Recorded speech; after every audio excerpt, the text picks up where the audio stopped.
시편 132편 1절에서 8절 말씀입니다. 주님, 다윗을 기억하여 주십시오. 그가 겪은 그 모든 역경을 기억하여 주십시오. 다윗이 주님께 맹세하고 야곱의 전능하신 분께 서약하기를 내가 내 집 장막에 들어가지 아니하며 내 침상에도 오르지 아니하며 눈을 붙이고 깊은 잠에 빠지지도 아니할 것이며 눈꺼풀에 얕은 잠도 들지 못하게 하겠습니다. 주님께서 계실 장막을 마련할 때까지, 야곱의 전능하신 분이 계실 곳을 찾아낼 때까지 그렇게 하겠습니다 하였습니다. 법궤가 있다는 말을 에브라다에서 듣고 야알의 들에서 그것을 찾았다. 그분 계신 곳으로 가자. 그 발 아래에 엎드려 경배하자. 주님, 일어나셔서 주님께서 쉬실 그곳으로 드십시오. 주님의 권능 깃들인 법궤와 함께 그곳으로 드십시오. 주님의 제사장들이 의로운 일을 하게 해주시고 주님의 성도들도 기쁨의 함성을 높이게 해주십시오. 주님의 종 다윗을 보시고 주님께서 기름 부어서 세우신 그 종을 물리치지 말아 주십시오. 주님께서 다윗에게 맹세하셨으니 그 맹세는 진실하여 변하지 않을 것이다.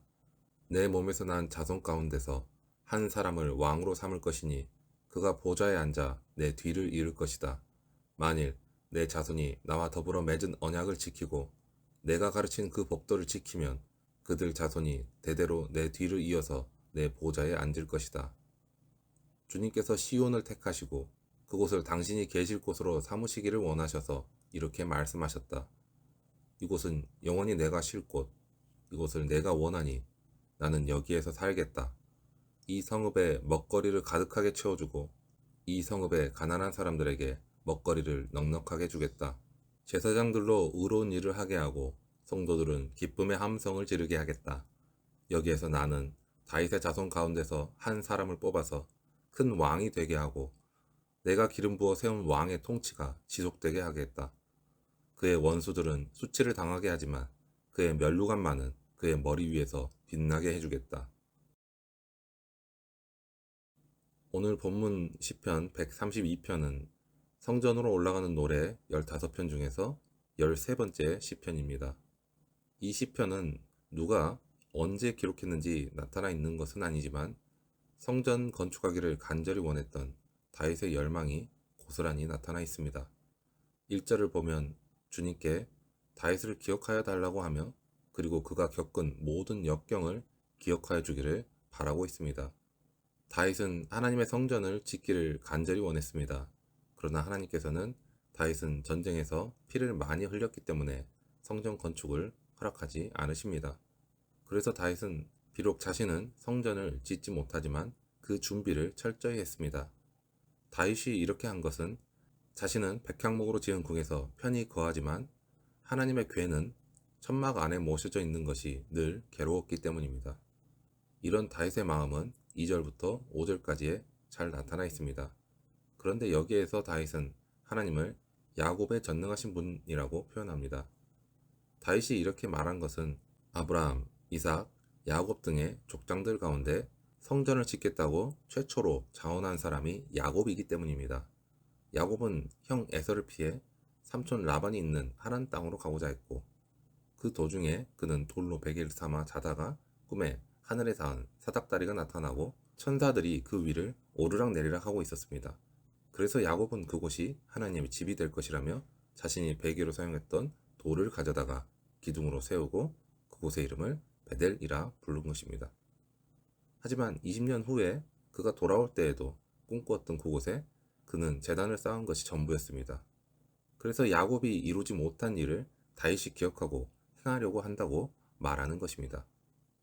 또한 시인은 성전을 지으려는 다윗의 심정이 얼마나 간절했는지를 표현하기를 성전을 짓기 전에는 집에도 안 들어가고 침대에 오르지도 않고 눈을 붙여 잠도 자지 않을 것이라고 표현하고 있는 것입니다. 물론 이것은 다윗의 간절한 마음을 강조하기 위한 과장된 표현입니다. 하지만 비록 과장되었다고는 하여도 이러한 표현처럼 다윗은 성전 짓기를 간절히 사모했습니다. 6절에서 10절은 성전의 핵심인 언약궤를 발견한 것과 그 언약궤를 예루살렘으로 가져올 때 다윗의 기쁨을 회상하고 있습니다. 6절을 보면 언약궤를 야알에 뜰인 나무 밭에서 찾았다고 합니다. 시인이 이렇게 전한 것은 블레셋에 빼앗겼다가 돌아온 언약궤에 대한 것인데, 기란 여아림의 깊은 살림 속에 있던 아미다답의 집에 20년 동안 보관되어 있었던 것을 말하면서 그 누구도 언약궤를 찾지 않고 방치해 두었다고 말하는 것입니다. 그런데 그때 다윗이 언약궤를 예루살렘으로 모셔왔고 그것을 기념하기 위해서 번제와 화목제를 드리게 되었고, 그 기쁨을 더하기 위해서 모든 백성들에게 떡 한 개와 고기 한 조각, 건포도 한 덩이씩을 나누어 줬습니다. 하나님께서는 다윗의 이러한 모습을 보시고 맹세하시며 언약을 하셨습니다. 그것이 오늘 본문의 11절과 12절의 말씀입니다. 주님께서 다윗에게 맹세하셨으니 그 맹세는 진실하여 변하지 않을 것이다. 내 몸에서 난 자손 가운데서 한 사람을 왕으로 삼을 것이니 그가 보좌에 앉아 내 뒤를 이을 것이다. 만일 내 자손이 나와 더불어 맺은 언약을 지키고 내가 가르친 그 법도를 지키면 그들의 자손이 대대로 내 뒤를 이어서 내 보좌에 앉을 것이다. 여전히 다윗의 간절한 소원은 하나님의 집을 세우는 것이었습니다. 그런데 오히려 하나님께서는 다윗의 집을 세워주신다고 약속하십니다.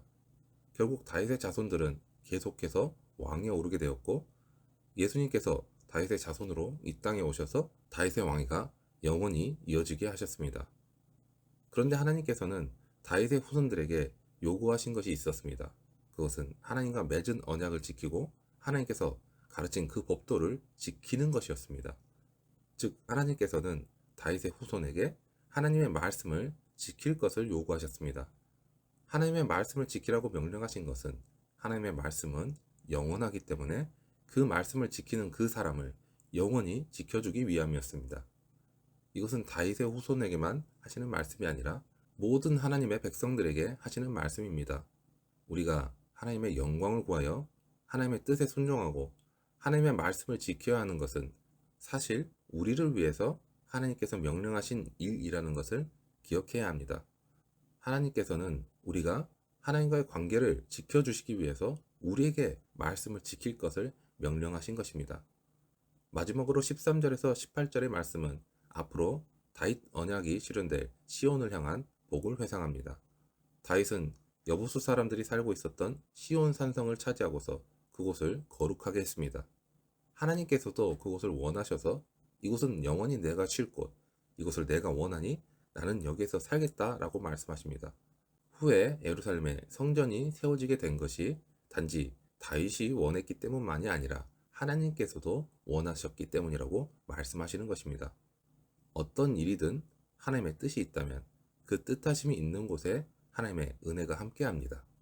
그래서 15절, 16절은 하나님께서 은혜를 베푸실 것을 약속하시는 말씀이라 할 수 있습니다. 그리고 오늘 본문은 이렇게 마무리가 됩니다. 17절과 18절입니다. 여기에서 나는 다윗의 자손 가운데서 한 사람을 뽑아서 큰 왕이 되게 하고 내가 기름 부어 세운 왕의 통치가 지속되게 하겠다. 그의 원수들은 수치를 당하게 하지만 그의 면류관만은 그의 머리 위에서 빛나게 해주겠다. 뿔은 힘과 권위, 번영 등을 뜻합니다. 그래서 다윗에게 뿔이 나게 하신다는 것은 다윗이 통치하는 나라가 튼튼하게 세워지게 하실 것이라는 약속의 말씀이고, 그렇게 성전의 등불이 밤새 꺼지지 않게 하듯이 다윗의 후손도 계속 이어지게 하실 것이라고 약속하시는 말씀입니다. 그리고 이 약속은 이루어졌으며 후에 능력의 구주이신 그리스도를 가르치신 것이며 그리스도의 인도하심이 지속되게 하실 것이라는 의미로 받아들일 수도 있습니다. 오늘 시편은 성전으로 올라가며 읊조렸던 시편 중에서 가장 긴 시편입니다. 순례자들은 성전을 향해 올라가면서 성전을 세우기를 간절히 사모했던 다윗의 신앙을 되새기며 성전이 세워지는 것에 기뻐하며 순례의 길을 걸었을 것입니다. 오늘 우리도 마찬가지입니다. 물론 오늘날 직접적으로 눈에 보이며 이것이 성전이라고 공표한 성전은 없습니다. 하지만 고린도전서 6장 19절의 말씀처럼 우리의 몸은 하나님께로부터 받은 우리 가운데 함께 거하시는 성령의 전입니다. 우리가 성전된 우리 몸을 바로 세우고자 한다면 우리 몸을 하나님이 기뻐하시는 거룩한 산 제사로 드리는 헌신된 삶을 살아야 합니다. 그러면 우리 삶에 하나님의 은혜와 사랑이 풍성히 넘쳐나는 삶을 살아갈 것이고, 그렇게 그리스도의 향기가 묻어나오는 주님이 사랑하는 자로 살아가게 될 것입니다. 그러므로 성전을 간절히 사모했던 다윗의 마음처럼 오늘 하루도 우리 몸과 삶을 온전한 성전으로 세워나가기를 사모하시면서 하나님의 풍성한 은혜를 누리며 그 은혜에 통로된 삶을 살아가는 우리 모두가 되기를 축원합니다.